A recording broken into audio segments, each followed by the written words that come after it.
This is Tyler, your antisocial critic and the host of the AntiSocial Network, your number one source for anachronistic conversations online.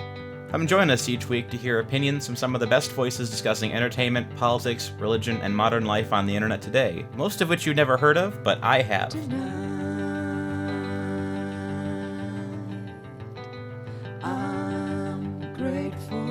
This week on AntiSocial Entertainment, we're joined by Esther O'Reilly and Hannah Long. We've had both of them on the podcast before, and we're having them on here, I guess in a little bit more of a relaxed context, just to kind of talk about the last year of what we've been doing since the quarantine began and what we've been watching, what our favorite things of 2020 and early 2021 are. How you both doing tonight? Pretty good. Thanks for having us. I'm doing good. Cool. And I'm aware you're both friends outside of this, and I suggested at some point that we should just kind of get together and do something, but it turned out you guys are both close friends outside of the podcast, so. Oh yeah, we go back a long way, like more than 10 years now. I was underestimating actually how long we went back at one point, and Hannah was correcting me. How long have you, so how did you guys meet then? Around 9 years, I think, because Oh really? Oh wait, maybe I wasn't wrong. Yeah, well, because I did detective work to see what it was ish 2012. Because I remember we met in the comments section of the Rabbit Room, which is a sort of nerdy literary Christian community arranged by a few musicians based out of Nashville. So Esther was commenting there, I was commenting there. We were both sort of lonely homeschoolers, and then just ended up emailing. Man, that was a weird time in my life in so many ways. I just, if people think I'm eccentric and socially awkward now. Anyway, we don't have to get into that. Now you're those things and accomplished with a doctorate. Exactly. Yeah. But I met Hannah, so that came out of it, and that was a good thing. Aw. So what was generally speaking, what have you guys been doing since the lockdown started 10 months ago? I know you've been busy with your college and you're busy with work, but generally what's been life like as this has all been happening? Well, PhD actually. So I wrote my dissertation, substantially most of it, in the year 2020. I did some of it in the fall, but then I got through that whole process, so that kind of took up a lot of my time. I placed writing in several outlets in a row this year that I hadn't placed before. So I placed in American Conservative, Plough, The Critic UK, and Spectator USA. So that was a nice haul for me, writing-wise. Wow, you're adding a lot to your making it almost impossible to recommend a whole slot of your stuff because it's everywhere. Exactly. I am omnipresent. You can't catch me. How about you, Hannah? I did almost no writing this year, so of course I have an enormous guilt complex about it. But I was busy in a lot of other ways. But you got a job. I did write. I don't have a job. Yeah, there's also that. There is that. Yeah, I wrote a couple pieces for Arc Digital, which was really nice. Actually, I think 3 pieces. Did the Tolkien movie came out? No, it came out in 2019. So I would have written about that then. But yeah, I wrote a piece about the Clone Wars, and I wrote a piece about Doctor Who. So, really serious, hard-hitting journalism there. But I, meanwhile, wrote a piece. And then also one about Marvel. Oh, sorry. I'll shut up. I was just going to say, actually, I also wrote something for Art Digital in March, I think. I was writing about the COVID response. And then a couple months later, somebody goes, oh, hey, did you know you were quoted in The Atlantic? I'm like, what? And so it turns out that when The Atlantic did its piece on COVID, the writer had apparently read my thing in Art Digital and quoted it. So that was cool. Oh, and you had the book. Well, my Arc Digital piece went viral. I'm just gonna say. There you go. I don't think I've had I haven't had a piece go viral since, oh gosh, yeah, several years ago. Well, Jordan Peterson did share one of your articles that one time, which was pretty cool. Oh, he shared 3 of them actually, which has been really cool. But yeah, nothing to top that. I'm just gonna continue name dropping. I'm just gonna yeah. Well, the piece that Yeah, the piece that did well was somewhat shockingly an extremely niche Doctor Who article. I don't know how or why it took off, but it did, and so that was nice. It went just viral enough to kind of get some good ad money in. You had your viral tweet, your Pride and Prejudice tweet. Of Oh, course. that's right. That's right. My that's really that's what I should have led with. Viral thing for you this year. That was the big viral thing. To somewhat of a wild extent. Like, it was early in the pandemic. I was at home working in my pajamas, like all of us. I tweeted out this joke. It was a sort of like Mr. Darcy themed pandemic joke. Like, every email I start these days starts with, and I hope your family is in good health, essentially, like Mr. Darcy. So anyway, that was the joke. And it started taking off. My friend Bose, actually Esther and I's mutual friend Bose, shared it, and that kind of pushed it over the edge. And then next thing you know, it's got 50,000 retweets, and like, it was sufficiently viral that it was showing up on other websites without attribution, just screenshotted. That's when you made it. I had a new. Yeah, it was so weird because like people at work started emailing me about it. Jim Shudo emailed me about it. Then like my new roommate who moved in like several months later, I was like, bringing that up in conversation, as I really humbly do sometimes. And she was like, "Wait, was that you?" So anyway, that was wild. How many did you? What did it top out as, in terms of? We'll go with the likes. It topped out around 56,000, but then it had like 200,000 likes. So, all in all, it was a lot of people. And then of course it got shared on other platforms as well, and it started popping up. People actually tagged me in it because it was the sort of joke that they knew I would appreciate. They didn't realize that it was a joke that I made. And so, yeah, it was funny. So the 56,000 was for retweets? Shapiro shared it, so. Oh my gosh. So it was like 56k retweets and the 200-some I only know that likes. because somebody told me. We all have a senpai noticed us tweets this year. 50,000 retweets and 200,000 likes. I'm just gonna I'm gonna stop now because this is making me seem like extremely obsessed with this one tweet. It is in fact all I think about. But the other things that I did this year were clean out the backyard of our apartment building, which was a bit of an undertaking because it's got like this infectious weed that is unkillable pretty much. It takes like 20 years to kill it properly. And 5 years to kill it to a manageable level. And so anyway, I took on this one-woman job of clearing out 1,000 square feet of weeds and broken glass and various trash from, I don't know, 50 years.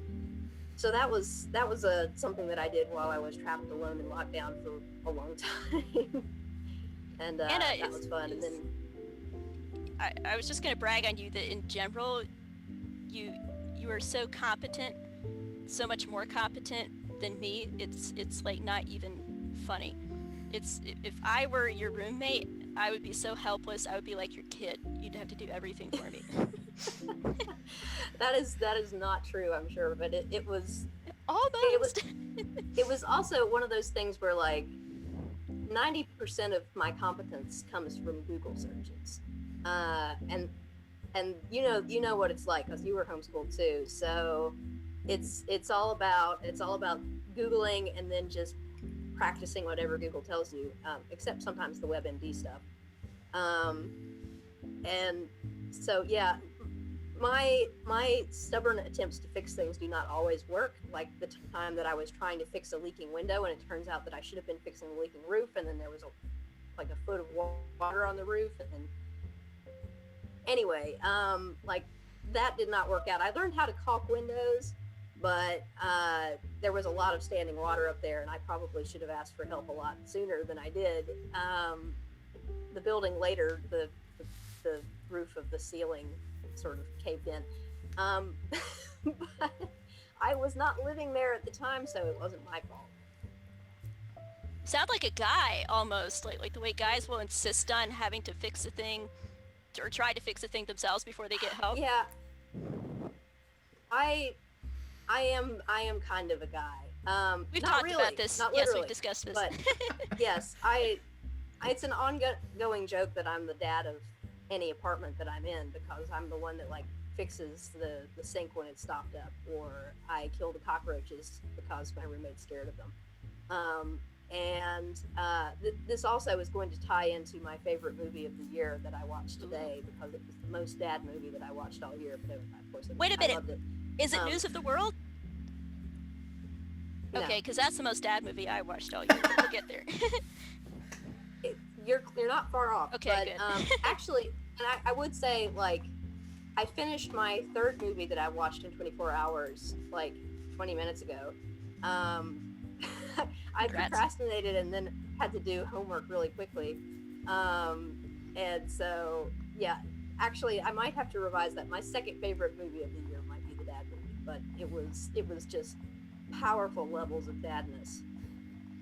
I have a feeling I must have missed it because I did a shockingly little amount of homework for this show. So, but I do want to kind of rant about Soul. So, Hannah, we're going to make sure that you get to rant about Hillbilly Elegy. And then the more I've thought about Soul, the Pixar movie, the less I actually like it. I came away kind of in a Pixar glow, going, "Oh, that was nice. I liked it." Then I keep thinking, I'm like, "No, I didn't." So we'll get back to that. Where do we want to start with everything? I mean, do we want to hit what else we kind of did? Like, what was our focus for the year, or do you want to just jump right into individual topics? I think we can go to movies. I guess I forgot to mention that I did that unbelievable thing with Douglas Murray in January, but because it happened before all the COVID and everything, it almost felt like it had actually happened in 2019. So I keep forgetting that it actually that was actually a 2020 thing. So that was a neat thing I did. Well, I mentioned you had your chapter in the book I reviewed, so. The Myth and Meaning. Yeah, I think I wrote that essay like in 2018 or something. So it took forever for it to actually come out. So yeah, that was a thing. Did that come out in 2020 or was that 2019 that it came out? The editor sent me the copy in like July, so. Oh, that's right. Yeah, it kind of came out and then like nobody really, honestly, it has not sold well. And it didn't help that the first few Amazon reviews were from people who apparently hadn't even read it. So that's never helpful. That's never a good thing. So that kind of dragged down the star rating. But I think you left an Amazon review, didn't you? I don't know. Oh, I didn't buy it on Amazon. I was sent a review copy of it. So. Okay, you got a review copy. Well, if you would be so kind, maybe you can go on Amazon and leave it like an actual, genuine review and star rating. That would be nice. That'd be nice to see. I would like to think the review I put up help bump the numbers somewhat, but I have no idea. It's kind of a niche academic book for Jordan Peterson, so. It kind of wound up being. It was an odd blend of essays, but I liked my essay. I liked some of the other stuff in there. Listen to me, some of the other stuff.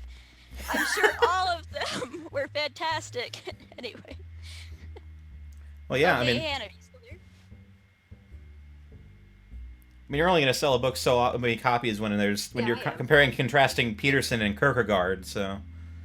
That was not mine. That I know, was but thing. It was a good essay, but it was like. I needed to go back and read Kierkegaard after that because it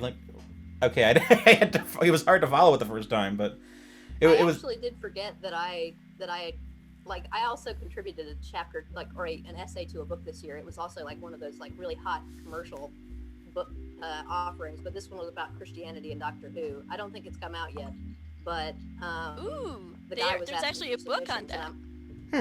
Yeah, it's like a resubmission of, or not a resubmission. What am I thinking? It's a reprint of it, but a new edition, updated edition, revised edition. I'm in publishing. How do I not know these words? But yeah, it's a revised edition, and they were asking for a few extra essays, and so I decided to write one about everybody's least favorite doctor, the guy that wore like a sort of brightly colored circus-like coat in the 80s and had a perm. Nobody likes him, except me. I love him. Because of course, So, Anna would. yeah. I'm a hipster like that. Actually, my favorite is the most popular Doctor. It brings me pain that I have to have such a mainstream opinion, but Matt Smith. I do. Anyway, yeah, the book still hasn't come out yet, I don't think, and I wasn't paid or anything, so that's why I forgot about it initially. What was your piece about, other than just about that obscure Doctor? Oh, well, it was about the thing about him is that he had a horrible TV run, but then in the 90s when the show had been canceled, a group of fans decided to keep the flame burning by taking all of the original cast and producing audio dramas, like professional audio dramas that carried the story and that were a little bit bolder and less tied to studio restrictions. So they were able to take a lot of creative chances.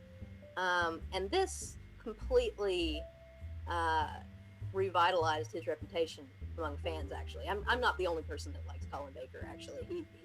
He got a lot of fans off of this, but they were all niche fans that were listening to these audio dramas. But the first one that he did was set in Elizabethan England, and it ended up being about faith and about guilt and redemption. And so there were a lot of like very explicitly Christian themes in it, which is not normally the case in this particular show. And so of course I went right after that and talked about guilt and redemption and all those sort of things, and how Christianity gives us a way to not be crushed by those, which the characters don't necessarily have in that story. But anyway, so it was a fun piece to write, and it was the 5 people in the world that will read it and appreciate it. I love all of them. They probably all know me on Twitter. I know how that goes. Oh, hey, Tyler, just really quickly, you can cut this out, but I noticed that we've only got 40 minutes, so are you going to create a new link or what if we go over? If we go over, we can just restart it, so... Okay. Sounds good. We'll make it work. I always forget that Zoom has that problem, but... Well, unless you subscribe. So Well, yeah, if you there's... give me money, it won't have that problem. Catch-22. You give me money, there's no problem. So, where do you want to start then with the movie stuff? Yeah, we can get into movies and media and stuff. Sure. So you said you specifically wanted to go on to Soul before we to start with? Oh, no, just like eventually, like we'll get there. Okay. But I feel like you have a lot of emotional like momentum already coming into that. So No, you might have. I don't have as you have more emotional momentum coming into your pan of Hillbilly Elegy than I will coming into my review of Soul. And so, but I feel like you may actually have watched enough movies to have some kind of a short list or a top 3 or 5. So maybe you should lead. Maybe you should go ahead and give a little short rundown. Well, I did open up a Google Doc and list all of the 2020 movies I saw and all the movies I saw in 2020.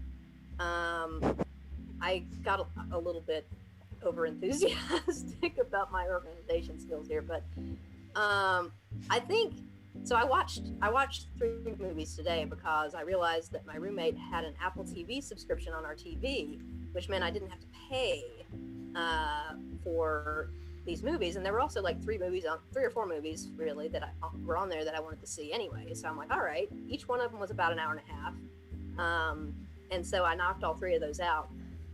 And the one that I watched first was Wolfwalkers, which was fine.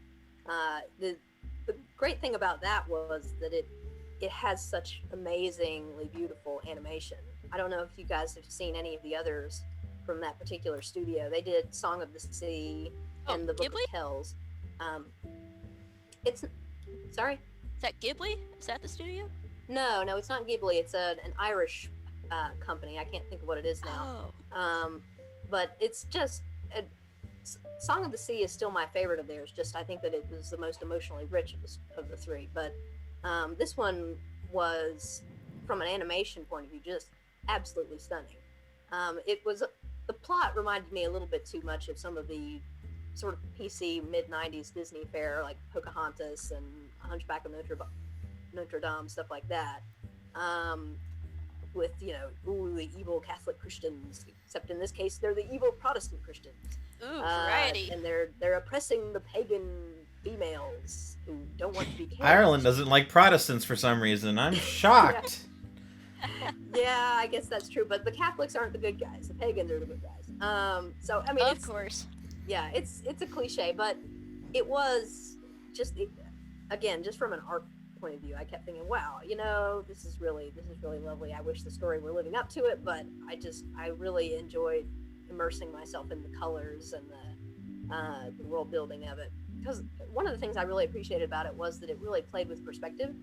It's 2D animation, and so sometimes the characters would, it would be walking along a line, and then they would turn, and instead of like the corner turning, they would walk down the screen like they were on a 2D plane, if that makes any sense at all. And so it's this sort of weird, artsy playing with perspective that you can do in 2D and make it neat. Anyway, it's hard to visualize without seeing it, but so now I just want to kind of see a clip of it, but then I'll bail out because I don't actually want to watch the whole thing based on the plot, but I'll just get a sample of the art.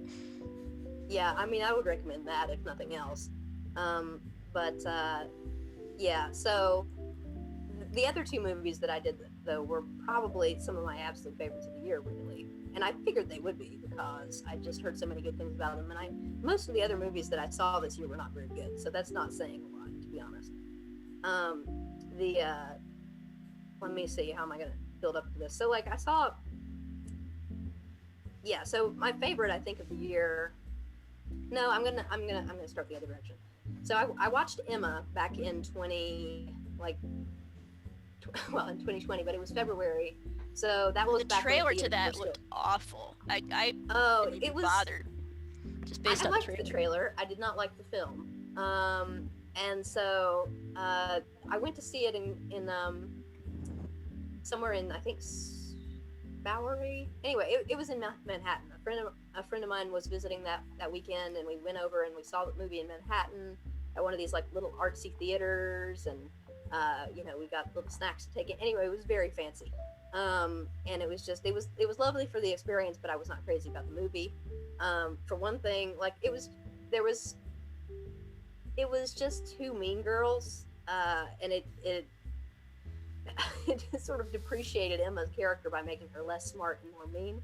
It didn't appreciate what her social value. It didn't appreciate her social value as a character or as an aristocrat. It didn't really have that level of understanding of the source material, which was annoying. And also, Mr. Knightley looked like a folk singer, probably because he's played by a folk singer, who I appreciate and I enjoy in other things, but not this one very much. For one thing, he's not Jeremy Northam, and I'm a purist. Just for that. Just for that. But Jeremy. Anyway, sorry. Yeah, but the rest of I didn't love it, but it looked like Jane Austen by way of Wes Anderson, and so it was. That's exactly how it looked like. Thanks, I hate it. Yeah. I kind of liked that though. It was a lot of fun. It really looked cinematic. Like, I don't think except for Joe Wright's Pride and Prejudice, seen a Jane Austen adaptation that was this consciously stylized and really like it looked great, and it was a lot of fun. A lot of the little ticks and mannerisms that it had, but it didn't understand the source material, and so that killed it for me. Anyway, it's probably my third favorite movie of the year, though, and that just kind of goes to show that there were not a lot of good movies that I saw this year. There were a lot of just kind of fine movies. I could potentially put Hamilton above it, but I feel like that's somewhat cheating, because it's a film stage play. I did like, and I will also say that I saw Hamilton on stage in 2019, and on whose dime? Kelly Torrance. She knew somebody. She knows somebody, and she knows who knew somebody in the cast or the crew. I can't remember which.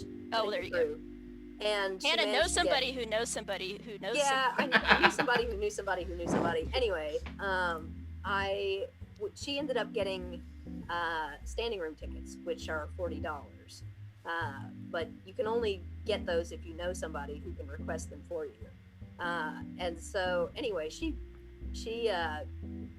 was looking for somebody to see it with because she'd ended up with a couple tickets, and it was totally unexpected. It was really crazy, but anyway, we went, and that was like in August of 2019.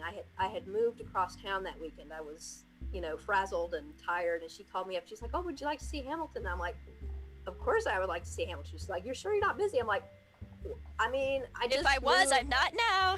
I'm like, I moved everything that I own across town in the last 24 hours, but no, of course I'm not busy. It's Hamilton. Like, I mean, she had just moved to New York. She didn't quite get that we will drop everything to see Hamilton. Am I getting married today? But I've got free Hamilton tickets. I'm getting married tomorrow. Yeah. Yeah, so This is the New York way. And I will say it was absolutely delightful. I had listened to the musical in recordings many times before that, and just been very emotionally invested in everything. But to see the level of physical energy to the piece was amazing, and I loved it. I thought the guy that played Hamilton, who was an understudy, I think, of the guy who was playing it at the time, who was not Lin-Manuel, was very good. And I just loved it. It was just fantastic. Kelly loved it. She didn't know anything going in. I had to take her to a cafe and brief her before we went in, because I'm like, you won't be able to keep up with anything if I don't. But anyway, that was delightful. So that was better than the movie. For one thing, because you're in the room and you can really feel all of the stunts, all of the physical energy of it. But also, Lin-Manuel Miranda is not a good actor.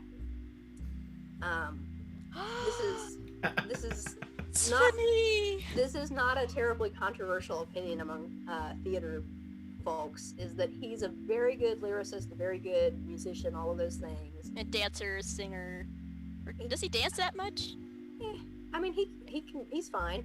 I mean, I don't know. I can't really judge his dancing as much. I didn't see him doing any of the backflips, but he definitely seemed to be throwing himself into it. But his acting, it's a shame that he was the one whose career, like in movies, really took off, as opposed to the guy who plays George Washington, Christopher Jackson, who is astonishingly good. He just brings the moral authority and the sort of like, I think he's also, I believe, a Christian in real life, so he really imbues a lot of the scripture that is said in the musical with just the right amount of the guy I think of, the guy I think of that Hamilton really made is who's the guy who played Aaron Burr? What's his name? Oh, he also, that's true. He also, Leslie Odom Jr. Oh yeah.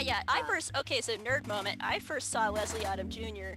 in an episode of Person of Interest several years back, and he was playing the leader of some kind of anarchist. Well, we should be recording this just now, but it was some kind of would-be anarchist uprising. So that seems unlikely. Yeah, exactly right. So yeah, and he was spouting all of this time for the revolution is here, kind of talk. So. But he had, I liked his acting. He had kind of a fire about him, and so then it wound up playing really well in Hamilton. Then he's gone on to do more stuff since then. But so yeah, well, I would say is like that he and Daveed Diggs, who played Thomas Jefferson. Oh yeah. He also his career's largely taken off. I think that, and both of those, it's very just because they're both fantastic. Yeah. And I think Miranda has just become a little bit more of an actual movie star, where you see him in everything these days, it feels like. Well, what else has he done since Mary Poppins? Well, I mean, he did do Mary Poppins. He did. I keep seeing ads for the Philip Pullman thing, which is what he's in these days. What? The Golden Compass? Yeah, he's in that. Oh, I forgot. I just ignored it when I saw they were doing movies for that because books were so bad. But well, he's also, of course, kept writing. I mean, I just think of him as a writer primarily. So Yeah. he'll do scores for different things. Yeah, and I enjoy a lot of the stuff that he's put out. I enjoyed the score for Moana, for instance. But anyway, yeah, mainly I think I just wish that there was more Christopher Jackson out in the world because he was so good as George Washington. But yeah, it was good to have a filmed version because it's more accessible for people like my mom who would never ever see it, even though she didn't like it, and my dad who would probably never see it, but who liked it more. And so, but I will say, just being in the room with it, in the room where it happens, as it were, is it really it just gives it a certain something. And so I hope that Broadway comes back, and I hope that it becomes a little bit more. Did you see the lights go out on Broadway, Hannah? For real? Yeah. It's I don't know when or if Broadway is coming back, and it's a shame. You're gonna make me cry, man. Yeah. So anyway, let me see. I was working through my top 5. Oh, keep going. Yes. I'm waiting. Yeah. I'm waiting for Hillbillyology, but I'll be patient. I know it will take time. Okay. All right. Yeah. Soul is probably like number 5, just because it was the least bad movie of the bad ones. And then Hamilton, and then Emma, and then it's kind of, I would say Greyhound is my second movie of the year, and that's the daddest movie of the year. It's astonishing levels of dad energy. Tom Hanks stars in it. Tom Hanks wrote it. It's all about a middle-aged guy in extremely stressful circumstances doing a very technical task, and having a lot of men under his command doing lots of calculations, being very competent and sometimes not, but and setting their jaw like granite at sea in a niche part of World War II. I mean, it's I should have guessed that one when you said what was the daddest, because I was actually about to come into this interview saying this was the year of the Tom Hanks dad movie, between that one and News of the World. So I was so close, man. When I guessed News of the World, I was just like a breath away. I wanted to see Greyhound, actually, because I kind of secretly have a soft spot for that particular niche of dad movie. So I just forgot to see it. Confession. I'll go now and see it later. I would have tried to squeeze in like part of it as part of my homework, but you actually liked it. It was actually good. Yeah, I liked it a lot. It was, and this is, if there were more better movies that I had seen this year, I might rank it further down, but I just found it a really engaging, pretty smart blockbuster. It's, while a lot of the marketing, I wasn't interested in it until I heard Good Word of Mouth, because I thought it looked like a very basic gunmetal gray blockbuster. Me too. Same. Yeah, I thought, well, I've seen this sort of thing before. I mean, I saw like the trailer for Midway, and it just looked like there were so many CGI pans where the camera would just sweep up and you saw. I skipped Midway. Yeah. Yeah, and I just thought this is going to be the exact same thing, but it's not. It's really it's about the passage of ships across the Atlantic from America to England. Yes. And they were merchant ships, so they didn't have any ability to protect themselves. So they would be protected by a commander, like a ship with guns. I'm not enough of a dad to know what you would call it. Destroyer. Yes, thank you. I'm Thanks, glad Tyler. there's a dude on the chat. I know more about this than I should. So yeah. Anyway. The destroyer ship is protecting all of the other ships, and I think there were probably a few destroyers, but in any case, Tom Hanks is in charge of the biggest one and the best one, and he's in charge of everything. And so they don't have any air cover because airplanes can only fly out so far into the Atlantic, And so there's this period where they don't have any air support and U-boats can find them. And so they're extremely vulnerable. And they have to basically pinpoint where U-boats are based on math and sonar and guesses. So it's very claustrophobic. It's very intense. It's, you know, they're working in the dark. They're working in less than ideal circumstances. It's a good piece of direction that they, you know, things keep going wrong. It's like in a Mission Impossible movie where the gadgets keep failing, and so the pressure just keeps going up, and the physical level of detail is very good. I don't remember any of the names of the characters except for Tom Hanks. Actually, I don't remember his name either. He was just Tom Hanks. Isn't that how it always goes? Like, I don't remember his character in News of the World either. Yeah, actually, I do remember one other character, but there's enough like personality around him that it doesn't feel like it's Dunkirk really. And so that's nice. Is that it really feels like a traditional movie. Like, this is a movie that could have been made in the 90s or 80s if they had the technology to make it, which they probably wouldn't have, because this is a movie that takes some real.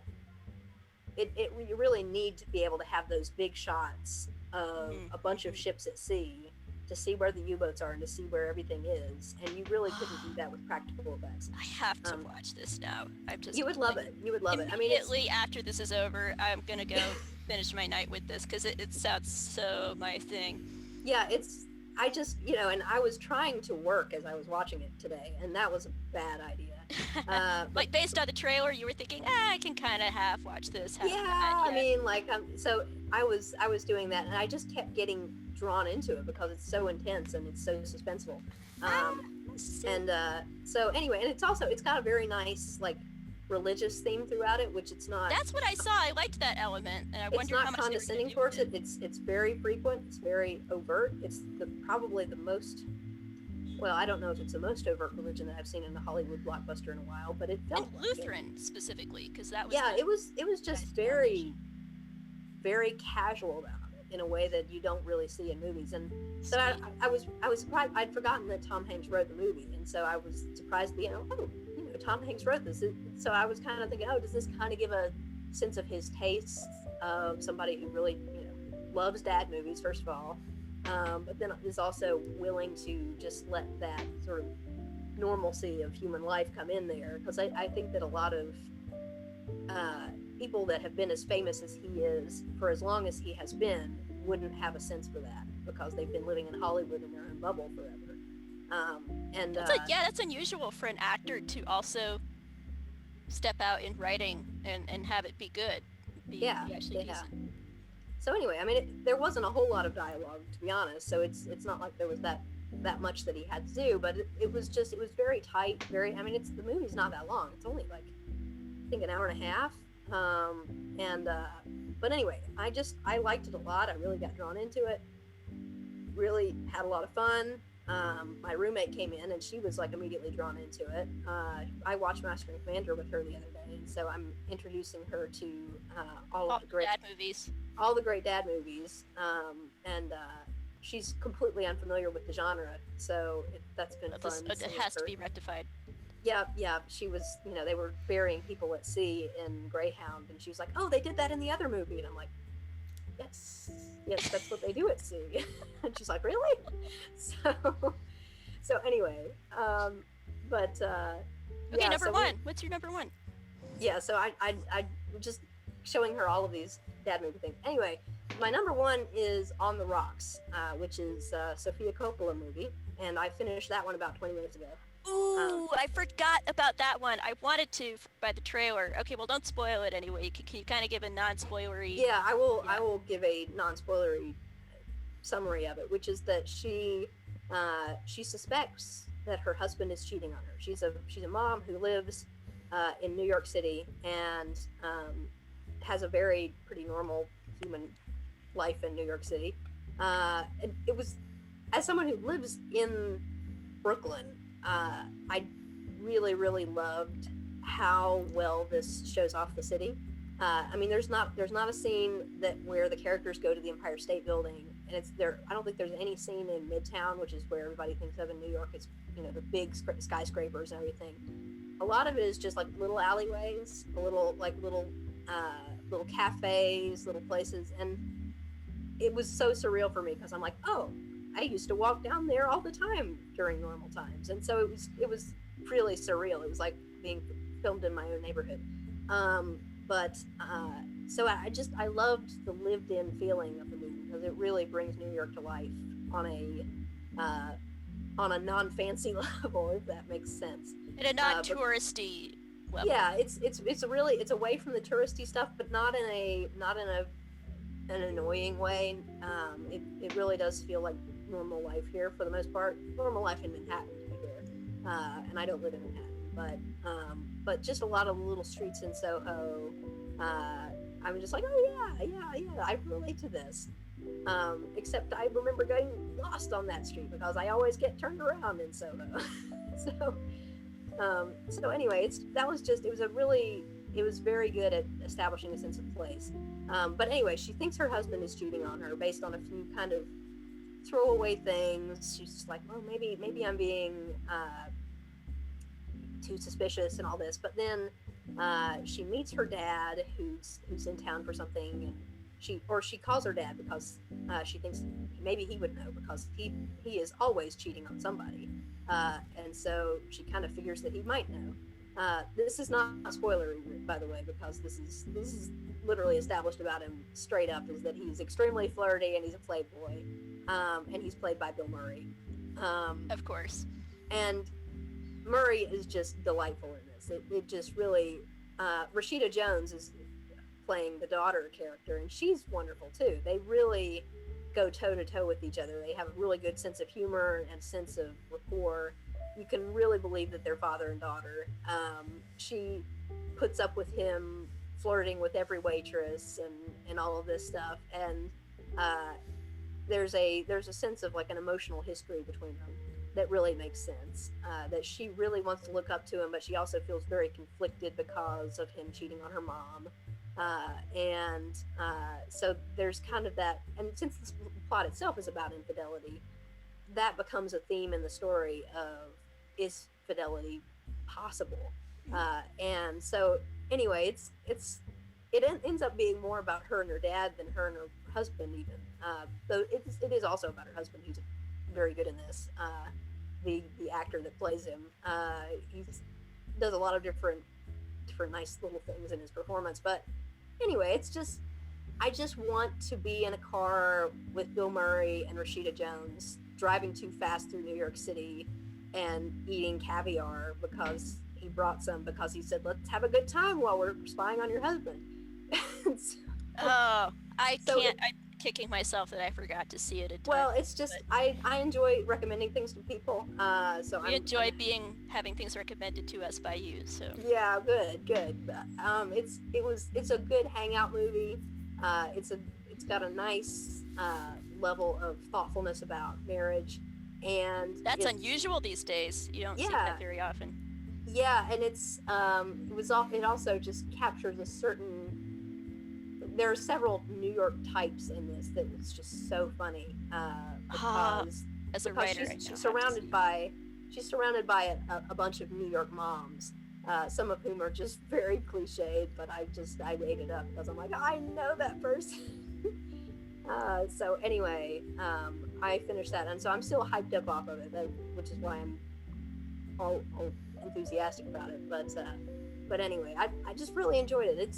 It might not be a great movie, but it was really good. It was really well put together. It's the sort of movie that I want to rewatch and want to just hang out with the characters again because they're so well realized. The dialogue is so good.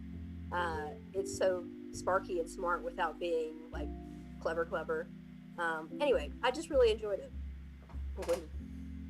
Okay. So maybe I could talk about a few, and then like maybe the grand finale can be Hannah ranting about hillbilly elegy, because I feel like that should be sort of given pride of place here. Just I've heard rumblings via Twitter DM. So anyway, so yeah, my quote-unquote list is really short because I think I may have only watched 3 total movies that came out in 2020.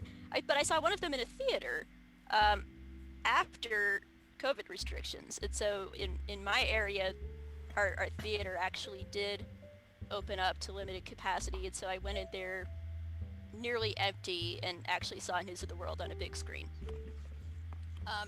So that was kind of fun, actually. Even though it was just like an average movie, it was a nice big screen experience. It really, it felt like a nice big sort of comfort food Western, very dadish, as we've been discussing, very Tom Hanks. It felt kind of like a gentler Logan to me, like way gentler. But the dynamic that Hanks had with the little girl sort of reminded me of Logan and Laura. The actress, I didn't know anything about the actress who plays the little girl. I haven't seen her in anything else, but she was really effective because she speaks hardly any English, just a few significant words here and there, but mostly she's speaking some Indian language because the idea is that she was raised by Indians after they killed her family. So I was kind of bracing myself for some of that Dances with Wolves type energy that Hannah was referring to earlier. I was thinking, oh great, is this going to be, here we go, kind of another retread of this cliched white people bad, Indians good. But actually wound up being more interesting than that. And actually my main critiques of it wound up being more like structural, because it felt really episodic. So there's this big shootout that kind of rounds off the first third or so of the movie with some bad characters they meet in a town. And it has the feel of something that would have been the climax of 50s Western or something. Like it would have been John Wayne's final shootout or whatever. But it's really just kind of warming up. So it goes on and on and on, and then it's like, okay, on to the next thing. Like, wait. So we put all that energy and time into this thing that ended up kind of going nowhere. So that was odd. It was just kind of weirdly paced.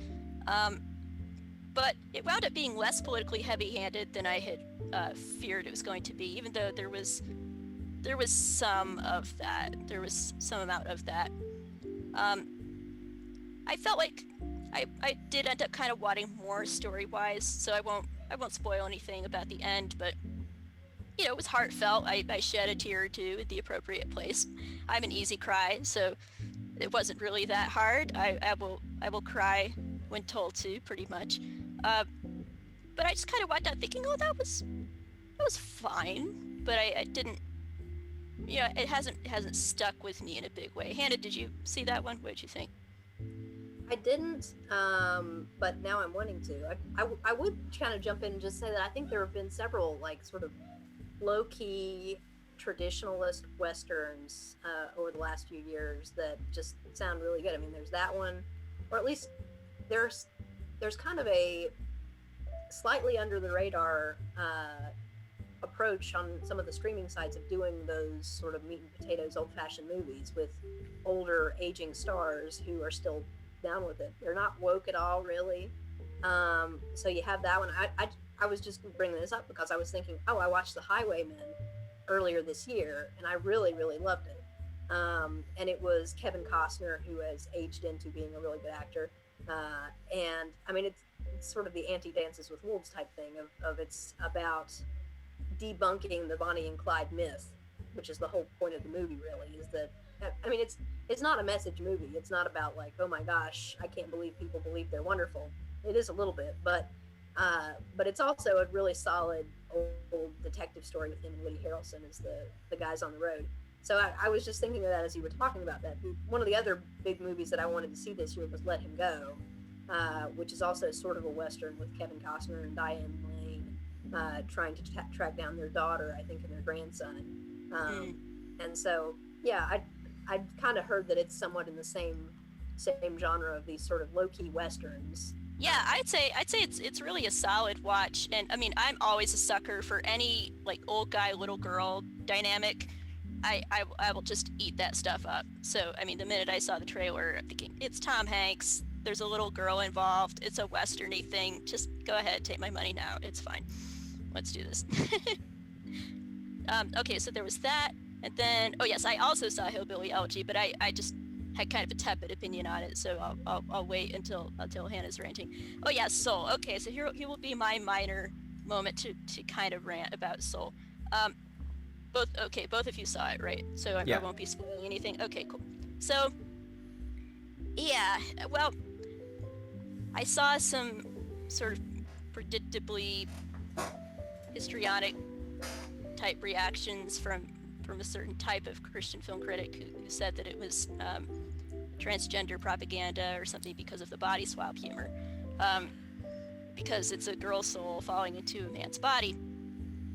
So I watched it, and it's not that, but at the same time, it did bug me. Like, the idea of it bugged me the more I thought of it, especially because they do have a scene in there where what's the name of the guy's character, the main character? It's escaping me too. I don't remember what his name is either. I can't remember. I quite liked him, but I can't. I think Jamie Foxx plays him, so maybe. Yeah, Jamie Foxx does play him. Okay, well here, Joe. I'll look it up so that's not awkward. My review says Joe. Joe. Okay, I remember 22's name. I remembered the number, but not him. So maybe that says something about the relative memorability of the two mains. But anyway, okay, so 22 with Joe's body. There's this moment where the old lady always asks him to kiss her. So 22 at Joe's body goes over and gives her a big old smack on the lips, and it's this funny moment because it's way more than he's ever given her before. And so, I mean, even though, of course, this is Pixar, the movie is really nice and innocent, it's like, it was weird. Like, it gets weirder the more that you think about it. And I just, in the end, I kind of walked away thinking, I just disliked how it wound up completely divorcing the idea of embodiment from what identity is. And then also there's the question of exactly whose memories are we talking about, right? Because the poignant moment where, again, I cried, obligatory on cue because this is Pixar and I cry when told to, but then later I was like, wait, I don't actually like that moment. The moment where he's laying out all the things that she collected and plays the piano and he's remembering, it's like, but wait a minute, those are rightly 22's memories because she was having them when she was in his body. So how come he's remembering them? Is it like they sort of were both having the experience? I mean, I mean, that worked for me because he was at the same place that she was having those, and so. But he was in a cat's body. Well, yeah, but like he was sitting right across from her, looking at the same objects, experiencing the same moment. And so I think he could extrapolate that. I would say that if you're bothered by some of those issues, then just wait till you hear about Wonder Woman 84. Oh, really? Oh gosh, it's way worse. Tyler knows where I'm going with this. Yes, okay, I do. Well, I wasn't done though. I have other things to complain about with Well, Soul. before we move on to from the body swapping, I won't. I don't know if I'll inflict Wonder Woman on you, but I did remember reading that some people were bothered about Pixar's first black protagonist like almost immediately being disembodied, and then having Tina Fey take over his body. They're like, really?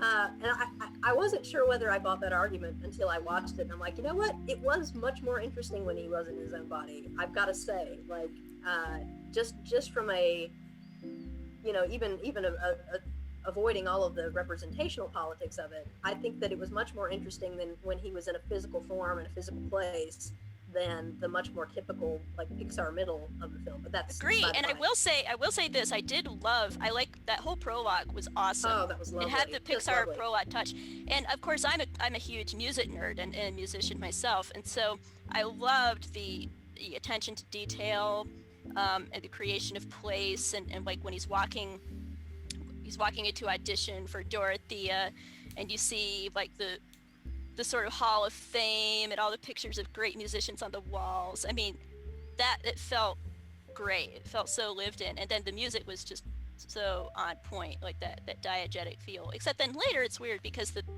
piece he plays where he's just kind of making it up has this suddenly like a modern, like something that Trent Reznor wrote. Oh wait, it was something that Trent Reznor wrote. Yeah. So anyway, I've got my minor complaints there too. But yeah, agreed with you. It's like I lost the energy of that prologue. Oh, speaking of the music, this is a point that Stephen Gradanis made, and I thought was a great point.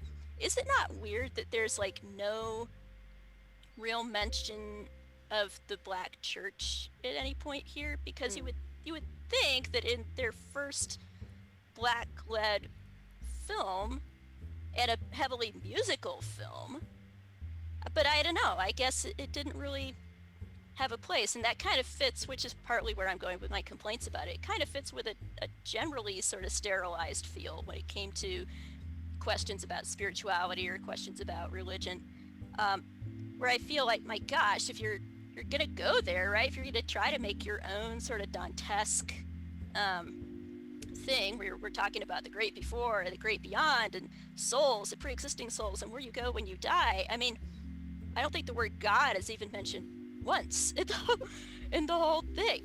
And the words heaven and hell are just kind of like little throwaway lines when he lands at the great before and he's asking where he is. And then that's it. And then it kind of moves on into it does its Pixar thing. And I found it particularly disturbing the way that they portray the great beyond, because it's this long line, this terrifying initial experience once he falls down the manhole, and the souls are being lifted up and getting zapped almost. Like it sounds like flies getting zapped as they're sucked into this glowing orb that is the great beyond. So it's almost like a kind of annihilationist imagination. And then periodically we get like a glimpse of that, like when the mischief-making spirit or whatever comes down and is trying to catch him. And so then every time we get a glimpse of the great beyond, it's like, oh no, not that. We don't want to go back there. Let's not think about that. So I'm thinking, but wait, is the idea that it's supposed to be real though? Because, I mean, if it is supposed to be real in this universe, then, I mean, that is what's ultimately waiting for Joe, right? And 22 as well, presumably. It's what's waiting for all the souls. It's like this horrifying, sickening thing. So then I guess the idea is we're just supposed to sort of forget about it by the end because life on Earth is so great. La la la, you know? So that just felt, I don't think anyone really thought that through, but I guess it kind of speaks to the lack of real religious depth or spiritual curiosity. I don't know about what you guys think about that. Yeah, I mean, I agree. Is that I thought that my ultimate problem was that I found that its answers to its central question about purpose were quite shallow. I mean, that he needs to, instead of looking for a spark, to just live in the moment. And I'm like, well, neither of those things are actually the answer to what we need to be looking for in our ultimate purpose. We aren't meant to look for what we're built to do, or we're supposed to. That doesn't necessarily mean that each one of us is going to have a particular wonderful vocation that we're perfect at, but that God made us to do certain things, to take joy in certain things, and that's something that we should love. And it's not just that taking joy in a seed falling from a tree is not somehow more noble than that because it's less tangled up with worldly ambition. But we should find a way in which to kind of balance ambition with vocation and with all of resist the urge to quote Chariots of Fire. I will not. Yeah. Sorry, Chariots of Fire quote goes here. yeah, and so I don't think that it really interrogated the concepts of purpose and vocation in the way that, say, Ratatouille did. Because Ratatouille is a great film about vocation. It's a good comp film for this, yeah. Yeah, and so I thought that one was much more thoughtful, much more profound in its solutions. I thought that the final speech by Peter O'Toole in that movie was remarkable. Yes, and for those of us who are critics, also, it's such a great movie about criticism. Oh, I was also going to say, okay, so since we've all seen it, it's been out for a while. I thought I knew how Soul was going to end. I thought that it was going to end right back where he started teaching middle school band. It'd be like, oh, this is nice. I see where this is going. He's going to discover that his real purpose was to be a middle school band teacher. Yeah, I did think that was really give other kids their spark. Aww, and it's like, oh, it's not that. He's just like kind of vaguely standing at the door and smiling, and that's it. So like, I felt like, wait a minute. For once, I wrote the finale to a Pixar movie, and it was, I think, better than the actual finale. I guess the point for that was just that it no longer matters what his spark is so much as just the fact that he's found it more than anything else. Which, oh, that's lame. Well, yeah, I mean that movie kind of has that just a certain secular solipsism to it, where the most important thing in life is the ability to kind of get wrapped up in the moment and just kind of feel this vague sense of momentary spirituality without considering what bookends it. So it's. Well, no kidding, because they made The Great Beyond this horrible thing that nobody wants to think about. So who would want to think about that? It's more spiritually enrapturing to play music and to be caught up in the moment than it is to be united with your creator, which it just has no interest in. Yeah, exactly. Yes. Exactly. I will say, though, that I did really like. To me, the best aspect of the movie was the darkest, which was what they did with the idea of the lost souls. That was like legitimately terrifying, but in a good way. And it really, I felt something here when he was going after 22 at the end, to try to rescue her. That felt like great, like peak Pixar, classic Pixar concept. There was a good element to that, of this idea that you can kind of get so like away from all of these healthy things that you just become lost in your own self and interior. And it also has a Lewisian feel, right? Almost like in The Great Divorce, like Napoleon walking around, it was Josephine's fault. It had that kind of a feel. Like, it made me wonder if Pete Docter had actually read the Great Divorce. If he did, it's lost in his ability to kind of explore it outside of that, because it's saying that the best things in life are the moments of solipsism and living in the moment, and then it's also saying that letting that kind of the nihilistic component of that consume you is also bad, which it's an interesting nuance, but it ends up just being more humanistic than spiritual, which, I mean, it's hard to kind of capture just what it's ultimately kind of saying about spirituality then. It's humanistic in both the good way and the not so good way. So yeah, that's why I liked it. I like the good ways about it, or the things I liked about it. I mean, there's something very 2020-esque about 22's character. Just this person who's just eternally comfortable with not doing anything and being trapped and be kind of sitting sitting in her closet the entirety of your life and doing nothing. But well, right, and she's okay. I feel attacked. I'm in this picture and I don't like it. I mean, she's very like millennial apathy kind of character. You know what I mean? Maybe more so Gen Z. Wait, millennials are old now, Tyler. Oh yeah, I just remember we're old. I would say I wanted to say Gen Z. So you're probably right. Well, and how like compulsively ironic she is. She's compulsively cynical, and so that really typifies Gen Z. I think about this a lot. I think that like there was actually like the days of the irony bros are starting to go out a little bit, because you had like, if Iron Man is sort of typifies a lot of that, now you have extremely earnest, extremely zealous black children who can only see things in black and white, because we've kind of moved away from the sort of moral relativism of the early 2000s to absolutism and zealotry. Oh no! So this is now we're moving into the woke era. Well, yeah, I think that woke and tradfash. So I just think people are that Gen Z is a little bit less ironic than some of the younger millennials. Okay. That's an interesting thought. I'll have to dwell on that. Anyway, as I was reading this, I just been coincidentally I was watching it just as I was reading Carl Trueman's The Rise and Triumph of the Modern Self. So I was thinking of doing, Pixar's Soul, as it were, reviewed by Philip Reef. So maybe, I don't know, I'll pitch that to Susanna Black. I'm sure she'll love it. What was the other movie you watched then? You said there was 3? Yeah, there was News of the World and Soul, and then I saw Hillbilly Elegy, which was okay. I went into it expecting to hate it based on the reviews I saw. The trailer, which didn't really tell me much.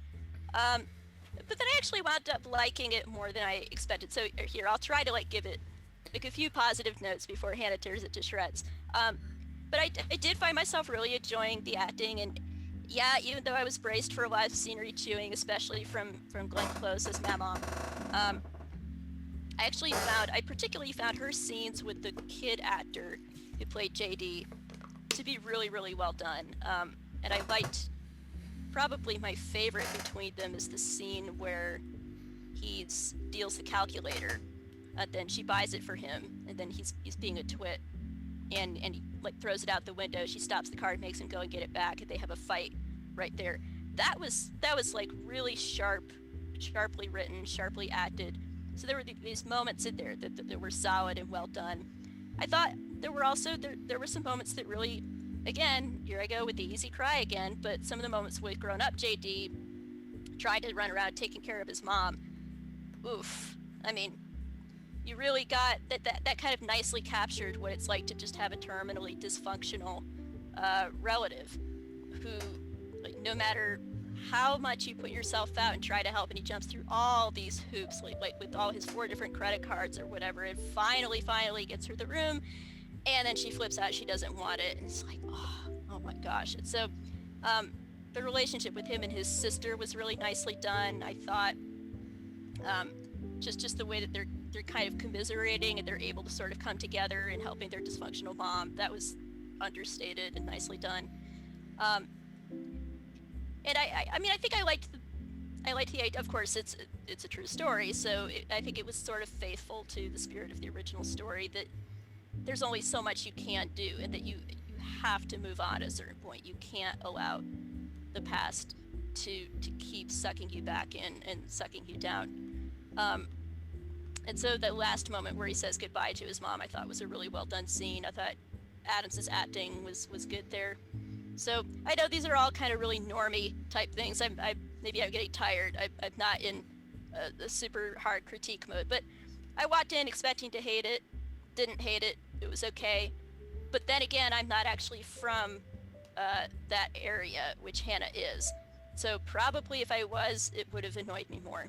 So I'll let Hannah now riff. Go ahead, Hannah. So I feel like you've really set me up to be a lot more critical than I actually am, to be honest. Because I pretty much agree with everything you just said there. Oh, cool. Yay. A lot of my annoyance with the movie is on a technical level. And I do have some technical complaints, so I'll be interested to see if we have the same ones. Yeah, I mean, the first thing that a director is supposed to do is make sure that the audience always takes away from a scene what they're supposed to take away from the scene. Oh yeah, we discussed that. Yeah. Yeah, and there's a really great YouTube video about this where it talks about how Hitchcock does that and compares a Hitchcock scene with a remake of a Hitchcock movie, Notorious, and it shows how you don't immediately notice the differences, but by the shots that he uses and the things that he doesn't focus on, he's showing what you don't need to know. There's the opening scene of Notorious. In his version, you don't see any of the faces in the courtroom because you're not supposed to be paying attention to anybody in the courtroom. In the remake, everybody in the courtroom has an interesting face, and so the viewers keep thinking, wait, am I supposed to know this person? Is this going somewhere? And they're not listening to anything that's being said, which is what they're supposed to be doing, is listening and not looking.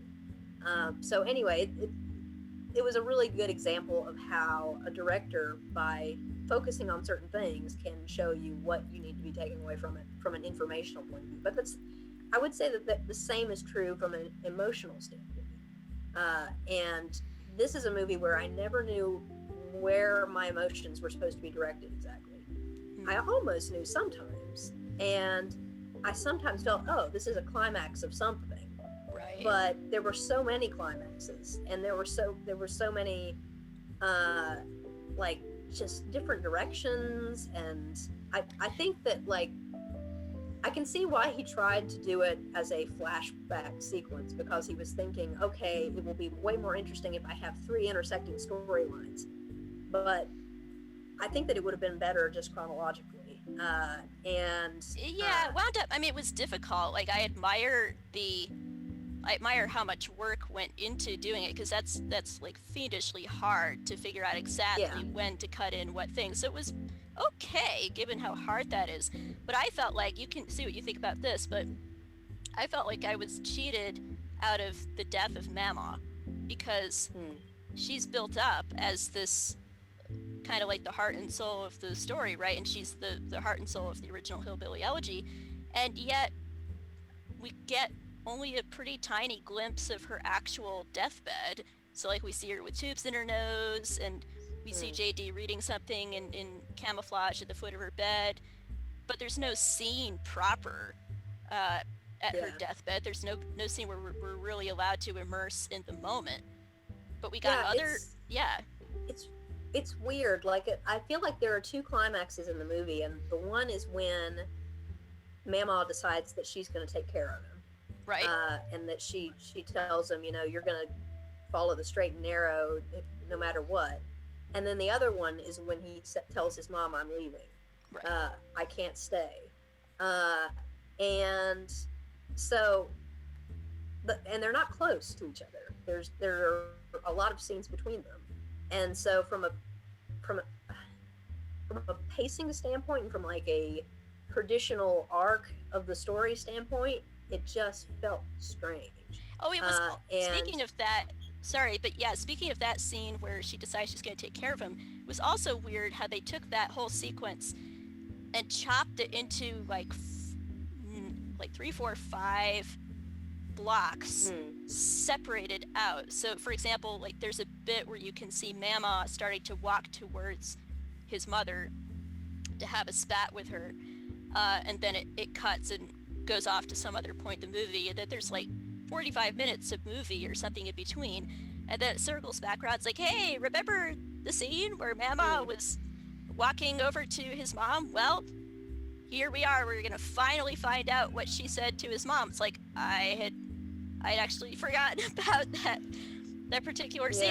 I didn't know that was supposed to be a cliffhanger or something we were waiting for. It's like the pacing made us forget about things we were supposed to remember, I feel like. Yeah, I don't know. It was like a lot of the times I was enjoying the scene while I was in it, but I immediately forgot it in the next scene. Exactly. And that's the problem. Is like I was 2/3 of the way through the movie, and I'm like, I'm not hating this. I don't feel insulted, which is kind of what I was worried about going in, that it was going to just like be extremely voyeuristic and over the top. And I didn't feel that. I did feel that, like, Amy Adams didn't make sense. But that the film doesn't attempt to give her a believable psychology. It's like she's living in a horror story.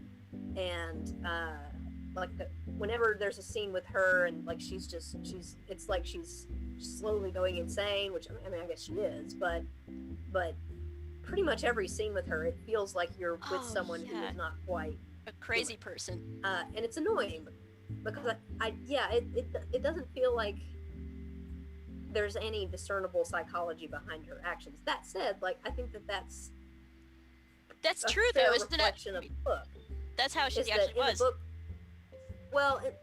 I don't think that JD really has the capacity to understand her. Is part Maybe of it. fair.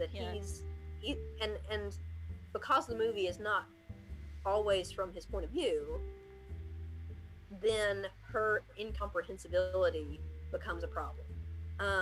From a story point of view, like in the book, I understand why he doesn't understand his mom. I understand why he's confused by her, like completely, like just running from one man to the next man, and all of these things like that are understandably from his perspective as a child very confusing, very incomprehensible.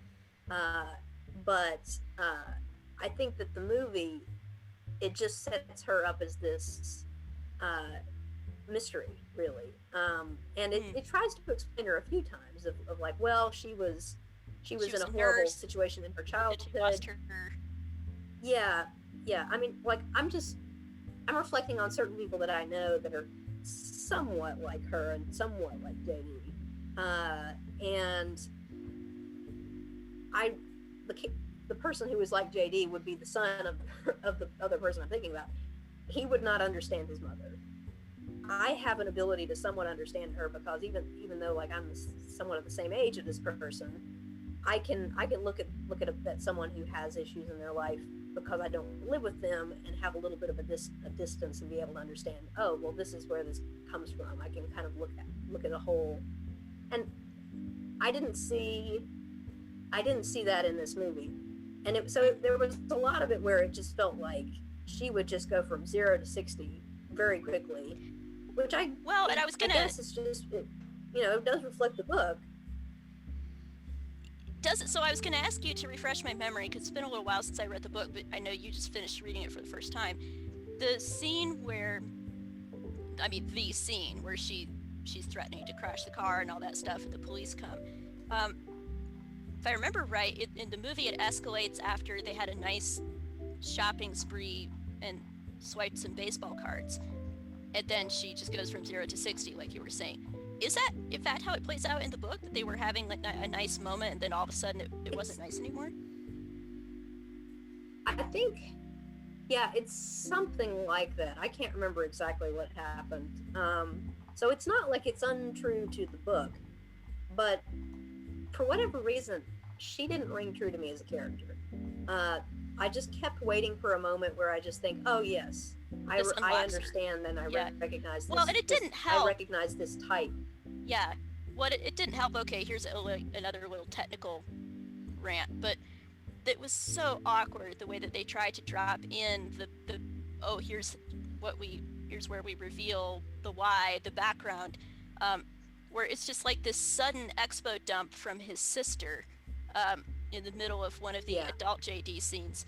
And I'm thinking, what? Like, we're supposed to believe he's only just now there were several, in this moment learning. There were several like really, really awkward exposition moments in this movie. And I'm thinking, where you could see exactly. Well, like there was the scene where everybody stops on the side of the road to let a funeral go by, which we do, for the record, in Appalachia.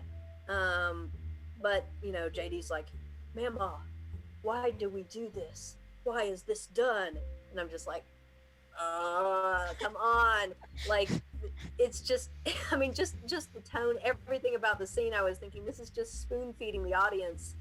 Just be a little bit more subtle than this. Like, what's going on here? There were just a few moments where I really felt patronized by the screenplay, where it was really sort of airlifting in a moral of the story to sort of drop comfortably into the character's dialogue. Yeah, well, the bit that I'm complaining about with the expo dump, I think it ties into what you've just been saying, that it feels like we are able to connect with the rationale for the character of the mom, because that piece of expo is done so awkwardly, and also it's not a scene that involves, she's not in the scene, it's with him and his sister, and then we get like this flashback to when Mama set Papa on fire and that kind of thing. But I just felt so disconnected from it, maybe partly because I was so distracted by the terribly bad expository nature of the writing in that particular scene. Like, I couldn't connect with it emotionally. So then of course I began thinking, okay, well, how would I have done that? Because I get it, I get why they wanted to get that flashback in there. And so I'm thinking, well, I mean, you already have JD's voiceover doing stuff, so find a way to incorporate it into there, and then maybe also find some way to do it in a scene where she's present, where it's like maybe looking in her eyes or something like that. So it could also maybe feel like a point of view switch or something, like that. Like for a moment, maybe we're in her head and she's remembering. I don't think we are in her point of view anywhere else in the film, though, so that might have been awkward. But like just something like that might have been better. Might have given us what there were a lot of times when I thought that the relationships between the main characters were just not engaging to me. Like I thought that one of the relationships that made the most sense, that had the most like organic chemistry to it, was between Usha and JD. That was nice. That was really nice. Like every scene where they were on screen together, I just believed it. I was there for it. Like they had, they sort of bounced back and forth with their sense of humor. Like he was very interior, very restrained. Like you can see that sort of anger against himself and inability to trust other people. Right, and she's like just the perfect, smart, supportive girlfriend. Yeah. Yeah. Well, I mean, she's also really trying to connect with him. She doesn't understand why he is blocking her out here. And so I was just emotionally right there in that relationship all throughout the movie. And it wasn't in most of the movie, but in pretty much every scene where they were together, I was like, yeah, I'm here for this. Like this makes sense, and this feels like the screenwriter knows what they're doing. And sometimes with JD and Mama, I got that too. I didn't get that constantly. And so it's hard to criticize a movie for things that aren't there, but there was just not quite the connective tissue that I wanted to believe these relationships, and because what I do like to see is to see situations where I think, oh yeah, okay, I understand this reflects something that I've seen, and this really gets at the subtle meaning behind a lot of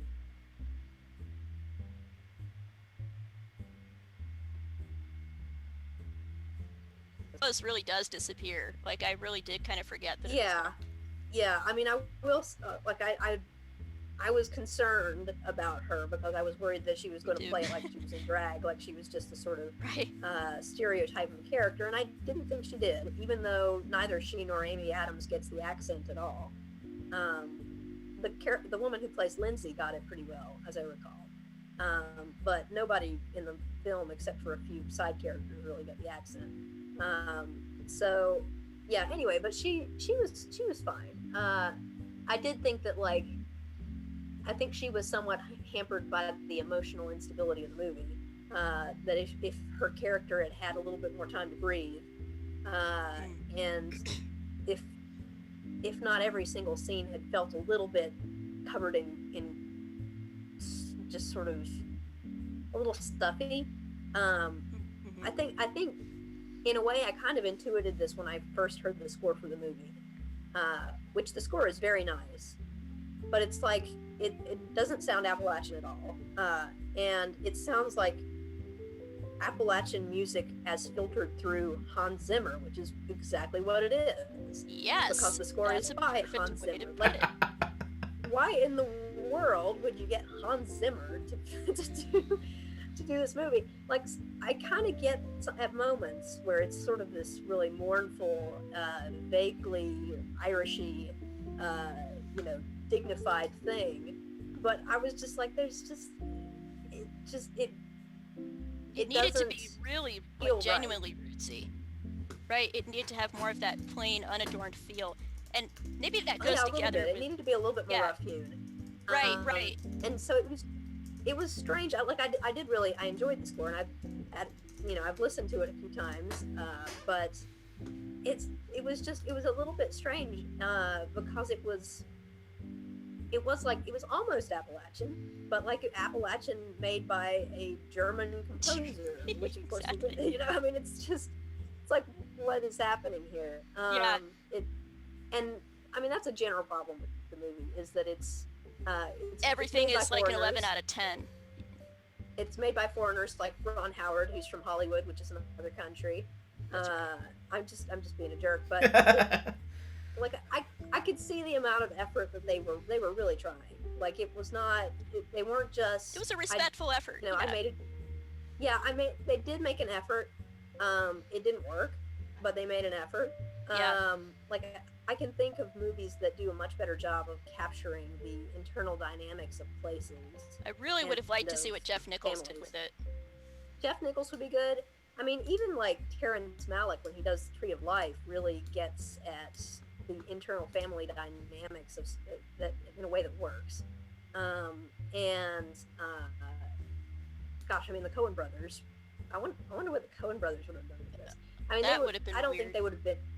I don't think they would have been interested in it, and I think they would have been right. No, it's not their kind of project. Because I don't think that it is a good subject for a film. And I've thought this all along. I thought that it's too sociological, and it's too focused on explaining why Appalachians are the way they are. Well, they kind of tried to get around that by cutting out a lot of the sociological commentary, which made it work better as a film than if they tried. I didn't think so. I actually thought that like it felt like many of the scenes were there just to explain. Well, you may be right about that. And right.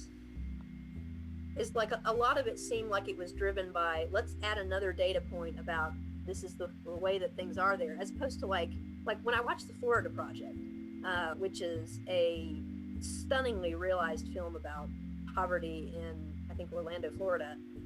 I really felt like I was living in this culture, and that I knew how it was. Like, it was utterly convincing. It was like watching a documentary. And I never got that sense with Hillbilly Elegy, because it was so overwrought. It was so like, it was like this is the scene where the heavy happens.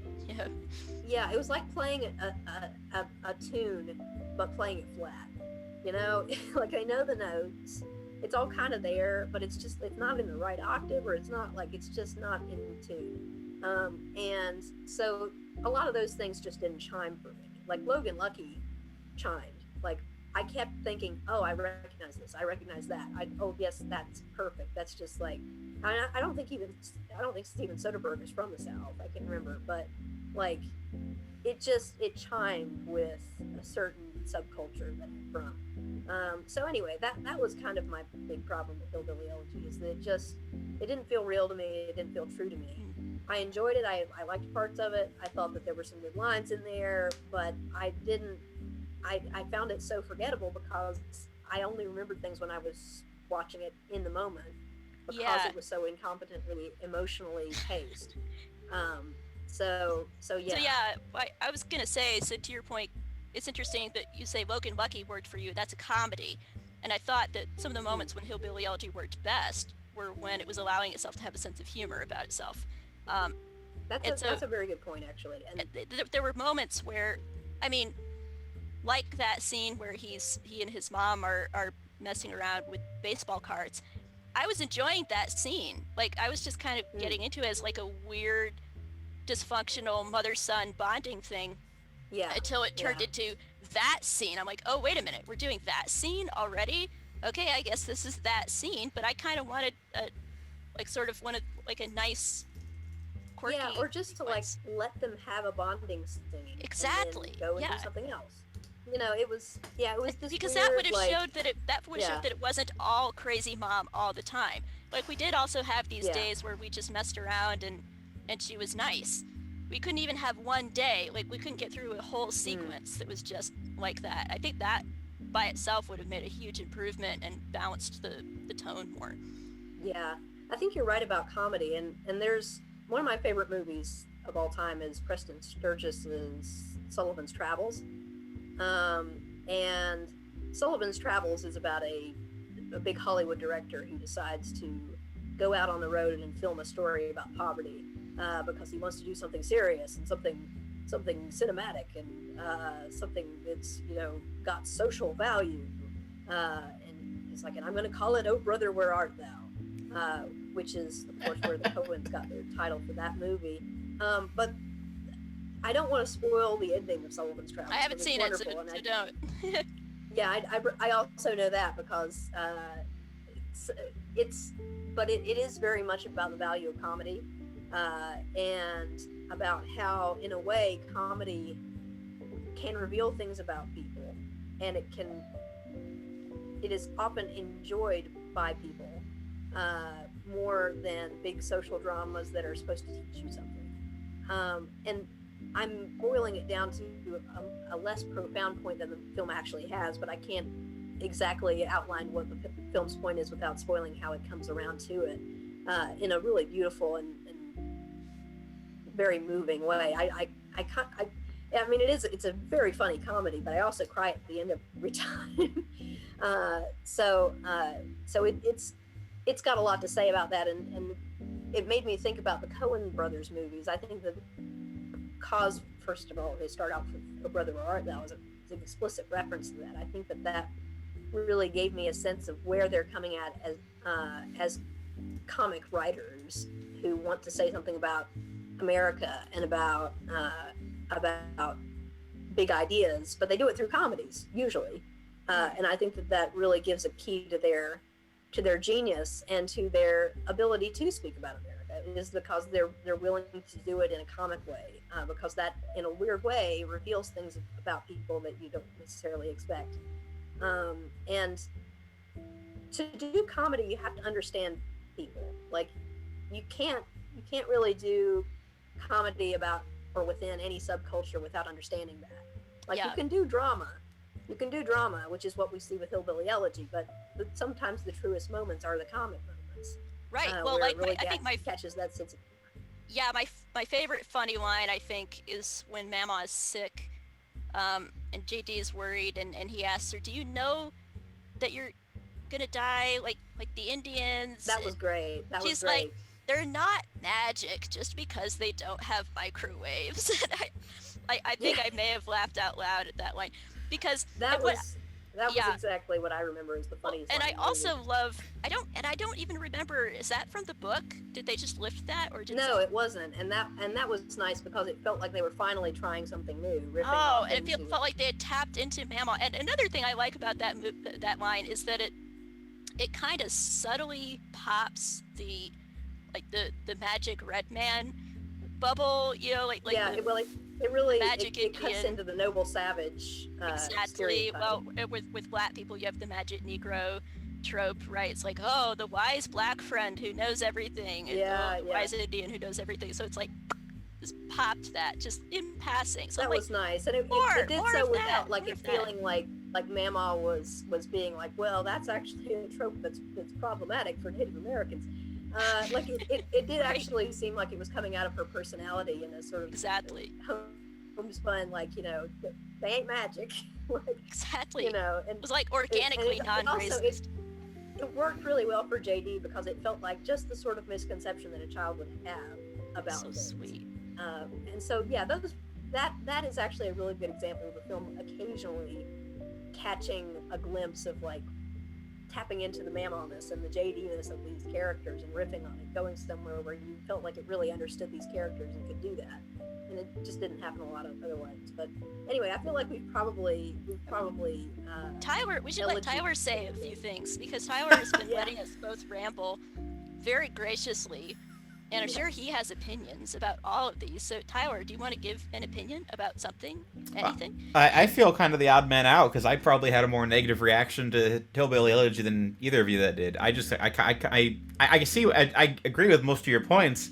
I just kind of felt like the way it got executed, it felt like it was trivializing the material too much. I mean, when you cut out all the sociological stuff from the book, and when you leave in just the elements that are there, it feels like you're cutting a lot of the heart and soul of the book out, and what you're left with is a story that's very uneven, and it doesn't feel like it really captured it for me. I mean, I think we're disagreeing with that necessarily. I mean, my two biggest kind of felt that too. Yeah, my two biggest problems with it, in my reaction to it initially, were it felt like it was just being used as an Oscar vehicle. Like, it felt like Amy Adams and Glenn Close just hijacked the movie extremely. And Glenn Close is a perfect character, because she's like you said, she's the heart and soul of the book. So I don't mind her being the one that steals it, but when you have these two actresses that are just completely overshadow JD, you lose any of the first person strength of the novel, and it just feels like he's orbiting two much more interesting characters at all times. And then that is a really great point, because what I loved about the novel was how immersive it was. I mean, it made me feel like I was reading like a really good coming of age novel. Did I just call it a novel? Freudian slip. It's a memoir, but I in my mind it feels like a novel. It's literary, so it yeah. And then but it's through JD's eyes, so you make a great point there. Yeah. And then alternatively, with a few times we do get insight into JD's personality, it just feels like it's either exploiting the fact that he's like the scene. A lot of the scenes treat him like he's a hoodlum, or they kind of, at times, they feel like he's laughing at him. The worst scene for that for me was early on when he's at the luncheon at the Harvard luncheon, and he doesn't know how the forks work, and I'm like, this is like the most snobbish like scene you could start out, like introduce that his character is like a low class character. Is like, oh, he doesn't know how the forks work, like Except I think that actually happened. I think that's a true story. Well, from that the was book. true. It is Yeah. It actually, yeah. the thing that was invented in that scene was the guy calling him a redneck, or the guy talking in expansive terms about rednecks, which is true. That didn't seem accurate at all.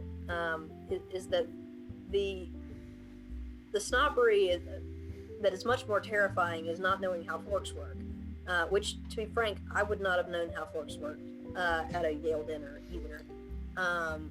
So, but I think that that's also a fairly common thing. Most Americans don't actually know how to do fancy work. I mean, I don't either. I'm only a quarter hillbilly, and I don't know how to do that. But I just thought the way the film highlights those moments and then doesn't give JD enough breath, it felt like it was alternatively trivializing his journey and then not giving it enough air to kind of explore it. And then when the final scenes where he's driving in the car talking to his girlfriend, like it felt like in those moments that the movie kind of was coming out as like a movie about feeling the temptation to walk into that old space again, and then walking out of it and feeling like the relief of not having kind of relapsed.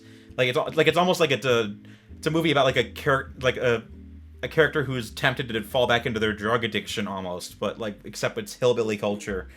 So there were elements to it that just felt weird. Yeah, and just, there was definitely, because that's the other thing about it, is that I was very conflicted about the idea that the emotional climax of the movie that you're supposed to be so happy about is him leaving behind his family. I actually understood that, though. I mean, I did. Yeah. I did, but it was also like it was untempered by like hope in like he returns to see Lindsay all the time, his sister. Like it's not, and in that moment it felt too much like when he was saying goodbye to his mother, he wasn't just saying goodbye to his mother, he was saying goodbye to all of it. And that was a little bit too much of a broad, and I think that was again a kind of a directorial failure, that it didn't balance those feelings. One of the things that JD does a really good job of in the book is that he is able to bring coherence to a bunch of scenes where he's talking about all of these various men in his mom's life. You see that in the movie where like it keeps happening where she's with somebody else, but it isn't arranged in such a way that I came away thinking, oh, a big problem for him is the fact that he doesn't have a consistent father figure. I didn't come away with that. Like it just wasn't clear enough. Like you can deduce it from the movie, but it was not clearly laid out in such a way that you can draw a straight line through those plot points and think, oh, I'm supposed to come away with this impression about fatherhood, about broken families, or about absentee fathers, shall I say, because he has a lot of other family members that come in and really try and fill that gap, like Mama, like Papa, so it's, I just felt like some of those things. I mean, religion never really came up as a thing at all. I was just about to say that because there's some really fascinating insight into that in the book. How does Mama do religion? How did the parade of stepdads do religion? I mean, he talks about the one kind of weird fundamentalist stepdad and his family, where he kind of fell down this rabbit hole of, well, that was not that weird though. That was actually really normal, because that was the way I grew up, and so well, I mean, that's true, except, well, I mean, it's not how I grew up, but I did have this moment. It was weird in the sense that, like you're saying, like I recognized it, not in my own upbringing, but people I could think of that I knew where it was like adjacent to that. And so then now, of course, JD is going to become Catholic, and so I mean, his own faith is very far removed from all that. But yeah, there was none of that reflection or insight in the movie, and I feel like there was especially with Mama, there was a missed opportunity there to to explore her faith. Yeah, I think, and this is something that I think both you and I have been thinking about recently, is just kind of religion and areas of the country and evangelicalism and what does all that mean. And I think that it's definitely a very typical religion of the working class that is very fundamentalist, often quite conspiratorial, and very partisan. Because I grew up in a lot of churches where it's just like, the question of whether Democrats could be Christian it came up constantly. And I'm just like, now I look back and think this is theologically problematic. There was definitely they're sinning every time they vote, but you can be a Christian and still sin. Yeah, well, anyway, I'm not we won't go down there. I'm not persuaded by that argument either, but I think that there's definitely a very high partisanship in a lot of these communities where the Republicanism and Christianity are conflated to a problematic degree. That said, there's a very distinct difference between them and like sort of the elite evangelicals. And I mean elite in that, like, you grew up reading C.S. Lewis and you grew up reading Tolkien, and then you maybe grew up reading G.K. Chesterton. That's a step outside of a lot of Southern evangelicals' point of view, and the culture that comes with that is often much more doctrinally learned, but it also is much more skeptical of a lot of the political sort of fervor that a lot of super fundamentalist churches that in my hometown grew up in. So that, like, my parents, like my dad, for instance, had plugged into that culture. And so even if I grew up in a lot of these churches where there was some really bonkers stuff that was taught sometimes, I had enough of a grounding in elite evangelical education. And I mean, it's not that elite. I mean, it's just basic stuff, a lot of it, about what salvation is, just basic doctrine, really. But doctrine isn't taught in these churches. That said, like, JD points out a lot of good things that those churches gave to him on a sociological level. And, that they provided community, that they provided purpose, that they provided somebody to call if you needed somebody to, basically social capital is what they represent. And that's entirely true, even if they, from a theological point of view, are somewhat lacking. So yeah, anyway, that was just my take on that. And I felt that it was missing in the movie because it was such an interesting part of his whole entire argument throughout the book about social capital, which is something that, like, you could somewhat deduce from the movie, the theme of social capital, but because there was never a way in which this was explicitly tied together, and it would have been difficult because it would have been like an expo dump. You would have had to be really clever about how you made that explicit, if at all. But it somehow it needed to be brought out. Well, I think, and it was not. Yeah, I think what we're seeing here, well, in a way, it's also a little bit like what I was missing in Soul, which is people in Hollywood just don't understand how to write religion. They don't understand how to write it organically, and so, I mean, I guess respect for not trying to do something they don't really understand. I guess I would rather they just kind of avoided it than tried to do it and like mocked it, or just did a bad job of it. But I'm like, surely there must be some writer somewhere who could do this and make it work. Yeah, it does feel rare. I mean, that was one of the things I was impressed with in Greyhound, is that there were a few moments of religious practice that were sort of everyday, but you just don't really see them on screen. And that was very nicely done. I mean, the latest season of Cobra Kai also had a really good character that now with Greyhound, wasn't felt that organic and felt like he was C.S. Forrester novel. I don't know whether it would have drawn that from the book or not. Because if it was, then, I mean, there you go. The material is ready-made Yeah. for you? Yeah, I'm not sure, but I kind of suspect it wasn't. One element of it, there's a scene very early in the film where Tom Hanks, his steward brings him his food, and then he pauses for a moment. His steward pauses for a moment, and they're like in sync for a second, and then Tom Hanks says, "Amen," and then the steward says, "Amen," and then he walks out because he knows what his rhythm is.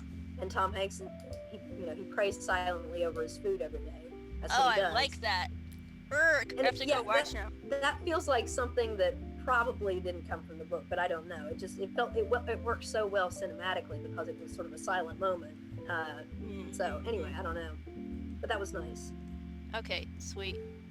Tyler, any closing thoughts? I gotta get out of here, but yeah, I gotta finish up too. I got other things I gotta finish up and very shortly. But I mean, the other. I don't really have much else to say on Hillbilly Elegy. I made my point, but it's tough to kind of work out just because it feels like it's missing so many elements that would have made it more interesting. But I'm wondering if it's just one of those things where it needed a more a more serious spiritual screenwriter, or it just needed someone who's a little more sociological in their storytelling. But it's weird. It's like it needed a combination of more spiritual depth and also a lighter touch. Yeah. Like it needed to be more comedic and also more spiritual. It needed to be a spiritual comedy. There we go. We found it. It needed to be a Coen Brothers movie. There we go. Fixed it. Needed to not be a Ron Howard movie, but there you go. Yeah. But yeah, I think we all got to go. But any other else I want to discuss real quick, or do you want to just kind of wrap it up for the night? Maybe I will. I will drop in one. I will just quickly drop in one recommendation for something that didn't come up because I've been really enjoying recommending things all night. And this was for a TV show that I discovered this year, and it was by far my favorite TV show this year, and I watched it like 3 times in a row the first time I watched it. And so that's The Detectorists, which is a lovely, sweet little comfort food of a series. It's streaming on Prime right now, I think, and it's about a pair of English guys whose lives just sort of hadn't worked out. They would sort of work odd jobs, and they're both sort of awkward socially and nerdy, and they're just absolutely obsessed with metal detecting. And they're always looking for treasure, and this is their hobby. It's a sort of a portrait of a type of very lonely guy who just pours himself into a very technical hobby that nobody appreciates with his best friend who's also really into it. I have to see this now. They go out, and it's set in the country. It's always in midsummer. You can feel the sunlight pouring off the screen, and they're out there with their headphones on, metal detecting, and just sort of silently as this lovely folk music plays. But it's just, I mean, it's a hard to describe series because you keep going for the cliches of saying, well, it's so human, and it is. But ultimately, it's a sort of gentle examination of the lives of people who have failed to achieve everything that the world says is success, in terms of worldly ambition, in terms of everything else, but who have, in the end, achieved something much better through their relationships with each other and with their significant others, their friends, their girlfriends, and so there's a real sensitivity to human emotions, to the little habits and things that we do. Like, one of the things that I do with my family all the time is that we talk about the TV shows that we and only we watch, and we talk about what was on TV the night before. But I'm not sure that I've ever seen in a movie or a TV show the amount of time that this activity that we all do just be translated to the screen in this way. Because these guys, whenever they meet up, they're like, "Oh, did you see University Challenge last night? I thought the presenter was, a little bit over the top on that one." And they just sort of trade barbs about, the sort of like the Jeopardy of Britain or whatever. And it just gives it a lived-in feel. It gives it this lovely sort of bantering back and forth. Has wonderful dialogue, very, very funny, very sad, very happy. No, I have just, to see this. You know, This is anyway, so my it's really thing. lovely. Funny and sad. You would love it. You would absolutely love it. And it's just, it's something that I just fall into like a warm bath every time I watch it, because it is so comforting. It's so, so optimistic about bad people. Okay, so you recommended your extra non-movie thing. So my one extra non-movie thing that I'll recommend is a novel. So I read the latest by Marilyn Robinson, Jack, which is the last novel in this series of 4, which are all about this same group of characters who wind up in a small town called Gilead, and each one is from a different point of view. And this character Jack has been a fixture of her earlier ones, but she at one point said that she was never going to do a point of view novel with him. So it's really interesting to me that she changed her mind on that. And I would say probably anyone who reads it should probably read Gilead and Home first. Lila isn't necessary because that's a prequel about a different character. But I would say read Gilead, read Home, and then skip to Jack. Because it's a really... It's so deeply sad, but it's also got moments of dark comedy. So it's this great period piece about this star-crossed interracial romance. And it's funny because she's writing about all these sensitive social issues, and yet she's so immersed in the story of Jack, the main character, that you never feel like she's talking at you about race in a super ponderous, social justice-y kind of way. She's just organically letting the characters be who they are and letting them breathe and giving you this really fascinating picture of Black culture in mid-20th century America. In fact, a comp story I thought of, actually, interestingly, is Fiddler on the Roof, because the way she portrays the culture of the woman in the romance and her family and her society feels kind of like Tevye and his daughters in Fiddler on the Roof, because it's like they're trying to carve out a separate culture and niche for themselves in America, the way that the Jews had carved out their entire separate culture and niche, because it's like, we have to, this is how we will survive, is by sort of keeping ourselves separate. So then that's why their romance is star-crossed. So I won't spoil it, but I will say Marilyn Robinson just once again proves why she's, arguably the world's greatest living novelist. So everyone run out and check out that whole binge read the Gilead series. Oh man, there was so much material I prepared for tonight that we didn't end up covering just because we went so in deep on the 2 or 3 things. But that's cool. We covered a lot anyway. Yeah, I think we didn't even touch books other than your one recommendation. So we might have to. It's a good one though. I also want to say, Hannah, it was so cool because you were able to bring tonight your New Yorkishness when you were reviewing On the Rocks, and you were going, oh my gosh, this is like my neighborhood, and getting all bubbly about Broadway and Hamilton and stuff. But then you were able to just seamlessly slip into Appalachian critic mode when you were discussing Hillbilly Elegy. So I'm delighted we got the 2 sides of Hannah tonight. I appreciate that the two hemispheres of myself have united, as C.S. Lewis would say. I was feeling very New Yorky at the beginning when I started out with I have a glass of port here that I stole from my roommate, and I was just feeling all elegant. I just watched Sofia Coppola, and but then now I'm talking Appalachia again. So there you go. That's Hannah for you. Indeed. That's all the time we have, but thank you so much for coming on. I appreciate talking with you both again. Thanks so much, Tyler. This was a blast. I've never done this kind of thing with Hannah. So much fun. We probably need to do this again. Yeah, we probably need to just do one on books alone, just 'cause we could probably go in deep on that too. But yeah, I see that in the future. I went on a bit of a riff there at the end. Sorry, I could definitely say more. As you know, because I wrote a blog for you, which I enjoyed doing as well. All right. Yeah, I pulled up my Goodreads because I wasn't sure if we were going to cover this. I did too, but. All right. Well, I think we all got to go. So everyone have a good night. Hey, good night. It's been good. Take care.